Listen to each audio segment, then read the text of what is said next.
था, सोनिया गांधी जी के पास उद्धव ठाकरे जी गए थे, शरद पवार जी गए थे, और तब महाराष्ट्र में महाविकास आघाड़ी की शुरुआत हुई बीजेपी को सत्ता से रोकने के लिए।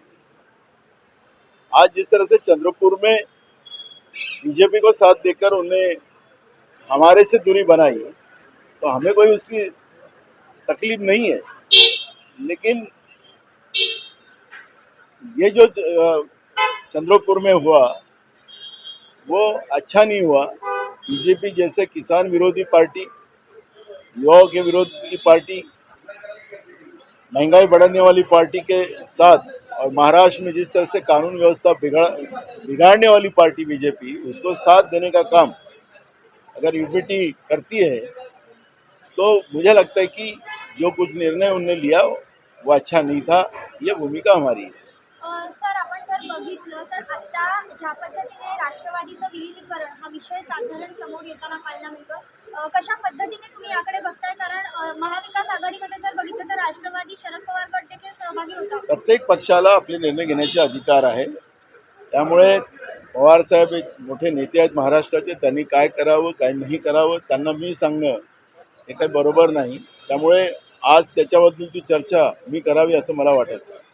चंद्रपुराचा फटका बसलाय तो आपल्याच पक्षातल्या दोन गटांच्या वादांमुळे बसलेला आहे का? कारण आमचा महापौर हवा झालं, आमच्या हायकमांडने निर्णय घेतला होता आणि त्यामुळे आमचा महापौराचा कॅन्डिडेट पण फायनल झालेला होता। त्याच्यामुळे दोन महापौराचे फॉर्म तर आम्ही भरले नव्हते। त्यामुळे आमच्याजवळ बहुमत असताना सुद्धा, बहुमत म्हणजे बहुमताला थोडा दूर असताना सुद्धा ज्या पद्धतीनं शिवसेनेने भूमिका घेतलेली आहे तीच भूमिका आमच्यासाठी अडचणीची। आता महाविकास आघाडी संपण्यात जमा असताना धोका, कारण राष्ट्रवादी एकीकडे विलीनीकरणाच्या वाटेवर आहे, दुसरीकडे ठाकरे बघा, मी मगाशी सांगितलं की कुठल्या पक्षाला काय निर्णय करायचे असतात ते त्यांचा स्वतंत्र अधिकार आहे। त्याच्यामुळे मला त्याच्यावरची प्रतिक्रिया देणं हे बरोबर नाही। रोहित पवारांनी सध्या पत्रकार परिषद विमान अपघात पवार त्या संदर्भात त्यांनी अनेक महत्त्वाचे प्रश्न उपस्थित केले। त्यांचं म्हणणं आहे की काही चॅट व्हॉट्सअपचे स्क्रीनशॉट त्यांच्या हाती लागलेले, त्याच्यामध्ये विजिबिलिटी एकदम ठीक आहे असं स्पष्टपणाने बघितलं गेलंय। मात्र यातून असं चेकिंग झालं होतं का, त्याचं ऑडिट झालं होतं का, सीसीटीव्ही मीडियाचं क्लिअर नाही आहे, अशा महत्त्वाच्या बाबी त्यांनी बघा, फिजिबिलिटीचा विषय घेऊन ज्या पद्धतीनं या घटनेला वेगळ्या वळणावर नेण्याचं काम होते, आपण सगळ्या तुमच्या दूरचित्रवाणीवरून आम्ही पाहिलं की फिजिबिलिटी त्या ठिकाणी बरोबर होती, हे तर तिथं आपल्याला पाहायला मिळालेलीच आहे। त्यामुळे या घटनेच्या मागं मुख्यमंत्री असतील किंवा केंद्रीय मंत्री असतील यांनी त्याच्यामध्ये तपास सुरू केलेला आहे।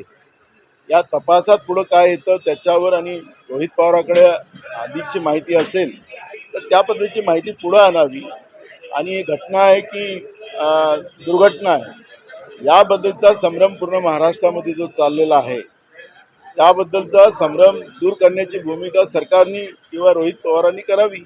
त्यामुळे दुर्घटना असेल किंवा घटना घडवून घेतलेली असेल ते स्पष्ट होईल, आणि या पद्धतीची घटना झाली असेल तर ह्या महाराष्ट्राचं दुर्दैव आहे की राजकीय देशात कुठेही या पद्धतीच्या घटना महाराष्ट्रामध्ये होत असतील तर हे महाराष्ट्राचं दुर्दैव आहे। मात्र तसाच आरोप गृहमंत्री हे सुद्धा करताना पत्र दिलेलं आहे, याची उच्चस्तरीय चौकशी व्हावी, सर्वोच्च न्यायालयाची देखील बिलकुल, जो संशय आहेत सरकारने त्याच्या पुढे गेले पाहिजेत, आणि सरकारला जे काही मागणी त्या पक्षाचे नेते करत असतील तर मुख्यमंत्र्यांनी त्या पद्धतीची व्यवस्था करावी।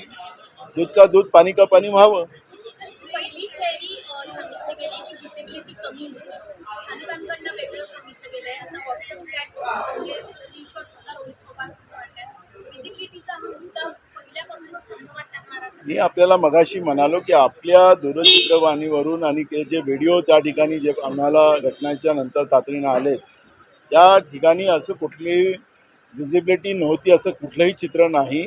एकदम स्पष्ट त्या ठिकाणचं चित्र होतं, आणि रनवे एकदम क्लिअर दिसत होता। त्यामुळे विजिबिलिटी नव्हती असं सांगणं हे चुकीचं ठरेल, आणि म्हणून ज्या पद्धतीनं मागण्या होतात त्यासाठी मुख्यमंत्र्यांनी तो पुढाकार घ्यावा, आणि घटना झाली असेल तर त्यामध्ये जे कोणी दोषी असतील त्याच्यावर कारवाई व्हावी। अशा पद्धतीची आमची पण भूमिका आहे. नाना चंद्रपूरमध्ये आपण पाहिलं तर झालं ना. सर प्लेन क्रैश में लगा था उसमें और सरकार के बीच में जो सरकार के भागीदार है वो भी इसमें संशय व्यक्त कर रहे हैं।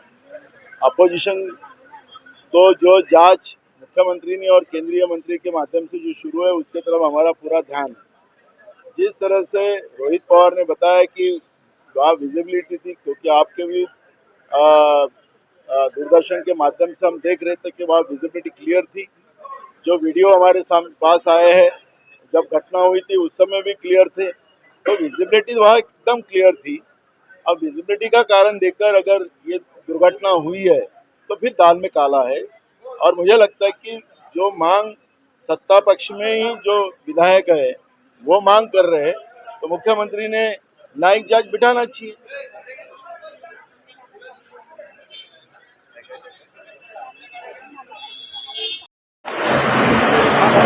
दादा पीएससीची मीटिंग पार पडलेली आहे आणि अधिवेशनाचा कालावधी सुद्धा घोषित करण्यात आला आहे. सर्वपक्षीय अधिवेशन असणार आहे. आज मुख्यमंत्री म्हणून सुनेत्रा पवारांसोबत जाहीर केलेला आहे.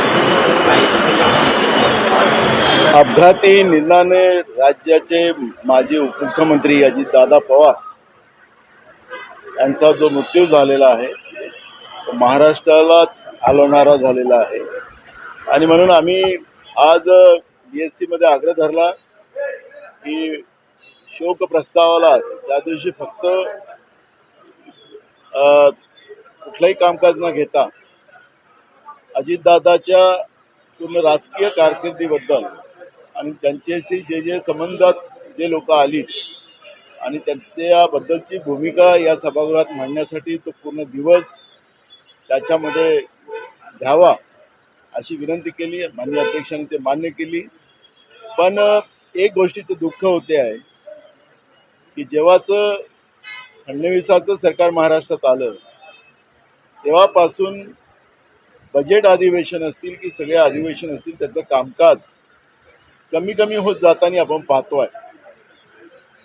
महाविकास आघाडीचं सरकार आलं तो काळ कोरोनाचा होता आणि त्या कोरोनाच्या काळामध्ये नरेंद्र मोदीजी जे देशाचे प्रधानमंत्री आहेत त्यांनीच काही गाईडलाईन त्या काळामध्ये दिल्यात आणि त्या आधारावर विधानसभेचं कामकाज त्यावेळेस सुरू होतं आणि ते फार अल्प कालावधीत राहायचं आणि तोच उदाहरण देऊन माननीय मुख्यमंत्री ते मागच्या अधिवेशनाची चर्चा करतात।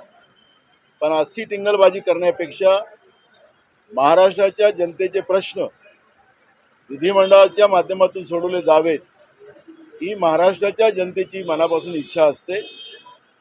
पण विधिमंडळाचं कामकाज कमी करून महाराष्ट्राच्या जनतेच्या तोंडाला पानं पुसण्याचं काम राज्याचं सरकार जाणीवबुजून करताना आम्ही पाहतोय। त्यामुळे मला असं वाटतं की आता दर गुरुवारी कामकाज समितीची मीटिंग व्हावी अशी आम्ही त्या ठिकाणी भूमिका मांडली आणि माननीय अध्यक्षांनी ते मान्य केलेली आहे, मुख्यमंत्र्यांनी मान्य केलेली आहे। आमचं म्हणणं आहे की हे अधिवेशन बजेट अधिवेशन आहे, कमीत कमी 2 महिने तरी हे चालावं अशा पद्धतीची आमची भूमिका आहे। आज चंद्रपूरमध्ये एक वेगळी स्थिती बघायला मिळाली. भाजपला ठाकरेंनी पाठिंबा दिल्याचं बघायला मिळतंय. भाजपचा हा फोकस आहे. संख्याबळ काँग्रेसकडे होतं, 2 गट होते, त्यांचा वाद दिल्ली दरबारी सोडवला सुद्धा गेला होता, असं जाहीर सुद्धा करण्यात आलं होतं. अचानक हा ट्विस्ट कसा आला यावर काँग्रेसची अधिकृत भूमिका काय? बघा या सगळ्या विषयावर आम्ही नजर ठेवून होतो। शिवसेना च्याबद्दल आता मी काही भूमिका मांडणार नाही, कारण की जे झालं ते वाईट झालं। भाजपला महाराष्ट्रामध्ये सत्तेपासून दूर करण्यासाठी त्यावेळेस स्वतः उद्धव ठाकरे साहेब आणि शरद पवार साहेब आमच्या नेत्या सोनिया गांधीकडे गेल्यात आणि त्यावेळेस महाविकास आघाडीची पहिल्यांदा निर्मिती झाली। पण आता भाजपलाच अगर उद्धव बाळासाहेब ठाकरे गट मदत करत असेल तर तो त्यांच्या पक्षाचा निर्णय आहे। त्यामुळे आता त्याच्यावर मला प्रतिक्रिया कुठली द्यायचं असं वाटत नाही। आता ज्या पद्धतीने अशा पद्धतीने एक घोडे बाजार केला जातोय का आणि आपल्यात मग आता याचं नेमकं काय होणार? ज्या पद्धतीने युती आघाड्या वेगवेगळ्या पद्धतीच्या बघायला मिळाल्या आल्या. एकीकडे मनसेने शिंदेंना साथ दिल्याचं बघायला मिळतं कल्याण डोंबिवलीत. आता ठाकरे आणि भाजप एकत्र हो, अलायन्स हा विषय जो असतो हे काही परमानंट एग्रीमेंट नसतो. आपल्याला माहिती असेल की भारतीय जनता पार्टी बरोबर देशपातळीवर अनेक पक्ष जोडले गेले होते, पण आज आपण पाहतोय की अनेक पक्ष त्यांच्याबरोबर नाही आणि त्याच्यामुळे एनडीएची जी हालत आपण पाहतोय त्या एनडीएच्या हालत्या काँग्रेस पक्ष तर आम्ही सगळ्यांना घेऊन चालण्याची भूमिका काँग्रेस पक्षाने घेतली. भाजप तर ते मोठे झाले पाहिजे आणि त्यांचे सोबती संपले पाहिजेत अशा पद्धतीचं काम भाजपचं असते. त्यामुळे मला महाविकास आघाडीच्या बद्दलची चिंता करण्यापेक्षा भाजपचं जे कृत्य आहे ते याच्यावर आपण लक्ष केंद्रित केलं पाहिजे असं मला वाटतं. पण आता काँग्रेसची भूमिका काय असणार? मगियात असणार, मगियातून बाहेर पडण्याचे रस्ते बघा, याचा निर्णय हायकमांड घेईल आणि हायकमांड जी काही भूमिका घेईल ते आम्हाला सगळ्यांना मान्य आहे. सर, चंद्रपूर में जिस प्रकार से यूपी शिवसेना ने भाजपा का साथ दिया है, मेयर पोस्ट के लिए किस तरह से देखते हैं? देखो,